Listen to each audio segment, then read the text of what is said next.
Perkenalkan, nama saya Mutiara Widiarini. Pada video kali ini, saya membahas materi sejarah Indonesia, yaitu Sumpah Pemuda. Di sini saya memiliki 3 poin yang saya bahas, yaitu yang pertama, latar belakang Sumpah Pemuda, yang kedua, Sumpah Pemuda menjadi tonggak persatuan dan kesatuan, dan yang ketiga, penguatan jati diri keindonesiaan sebagai implikasi dari semangat Sumpah Pemuda.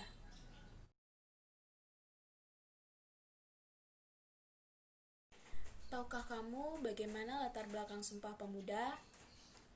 Yuk, mari kita cari tahu. Sumpah Pemuda lahir dari Kongres Pemuda II yang dilaksanakan pada tanggal 27 sampai 28 Oktober 1928. Kongres Pemuda adalah sebuah kongres nasional yang 2 kali dilaksanakan di Jakarta. Yang pertama dilaksanakan pada tanggal 30 April sampai 2 Mei 1926. Nah, saat kongres pertama, para pesertanya belum terpikir tentang Sumpah Pemuda. Karena waktu itu para pesertanya masih memiliki rasa kedaerahannya masing-masing. Karena hal itulah, kongres pertama ini akhirnya menghasilkan Persatuan Pelajar-Pelajar Indonesia atau PPPI. Tujuannya tak lain dan tak bukan untuk memperkuat kesatuan dan persatuan para pemuda dalam melawan penjajah. Ini yang akhirnya di Kongres Pemuda berikutnya menjadi bara penghasil Sumpah Pemuda. Di Kongres Pemuda II menjadi awal mula wujudnya persatuan bangsa kita.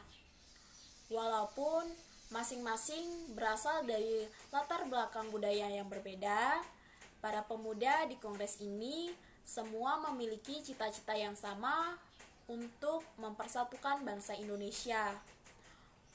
Sewaktu kongres sudah menuju akhir acara, Muhammad Yamin memberi secari kertas kepada Suegondo melalui selaku pemimpin kongres sambil berbisik. Kemudian Suegondo menyetujui dan secari kertas ini diedarkan ke para peserta kongres lainnya.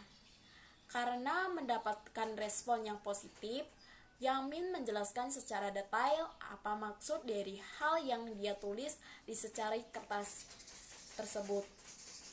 Isinya tak lain dan tak bukan adalah 3 poin yang kita kenal sebagai Sumpah Pemuda yang berbunyi: pertama, kami putra dan putri Indonesia mengaku bertumpah darah yang satu, tanah air Indonesia. Kedua, kami putra dan putri Indonesia mengaku berbangsa yang satu, bangsa Indonesia.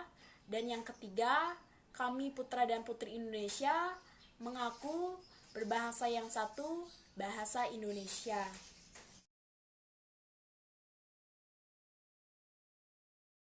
Tahukah kamu bagaimana Sumpah Pemuda menjadi tonggak kesatuan dan persatuan? Yuk, mari kita cari tahu. Sumpah Pemuda menjadi tonggak awal persatuan bangsa karena pada tanggal 28 Oktober 1928 adalah tanggal yang istimewa bagi segenap bangsa Indonesia, di mana pada saat itu para pemuda bersatu dan mengucapkan ikrar janji setia yang kemudian dikenal sebagai Sumpah Pemuda. Sumpah Pemuda menjadi pondasi terbentuknya semangat persatuan bangsa Indonesia yang pada kala itu masih dikuasai oleh penjajah, sehingga perlu adanya formulasi mengenai persatuan bangsa dan menumbuhkan rasa nasionalisme cinta Indonesia yang kuat untuk meraih kebebasan dari belenggu kolonialisme. Semangat para pemuda pada saat itulah yang akhirnya membawa bangsa Indonesia meraih kemerdekaannya. Karena keberadaan Sumpah Pemuda merupakan batu pijakan bagi bangsa Indonesia untuk meraih kemerdekaan.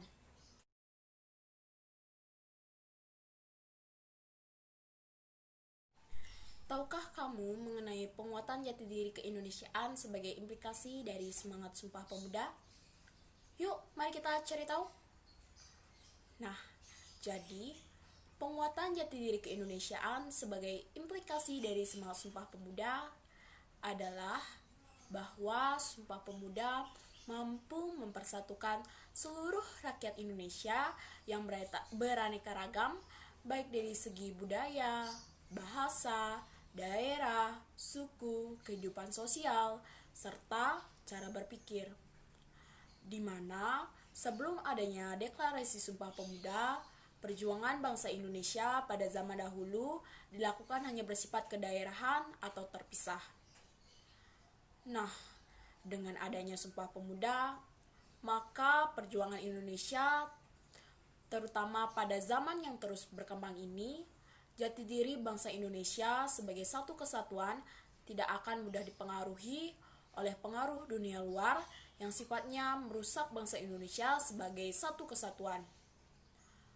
Penggunaan jati diri keindonesiaan dapat kita lihat dari isi Sumpah Pemuda yang terdiri atas 3 bagian, yakni yang pertama, bertumpah darah yang satu, yang berarti Indonesia adalah saudara dalam keindonesiaannya. Kedua adalah rakyat Indonesia yang bertanah air serta merupakan bangsa yang satu. Walaupun bangsa Indonesia terdiri dari beragam macam wilayah yang tersebar dari berbagai pulau sari, dari Sabang sampai Merauke. Ketiga adalah jati diri keindonesiaan sebagai satu kesatuan merupakan satu hal yang tak bisa ditawar meskipun bahasa daerahnya cukup beragam, namun tetap bersatu dengan adanya jati diri keindonesiaan yang satu dalam bahasa nasional kita, yakni bahasa Indonesia. Sekian pembahasan tadi dari saya. Jika ada kesalahan, mohon dimaafkan. Saya ucapkan terima kasih.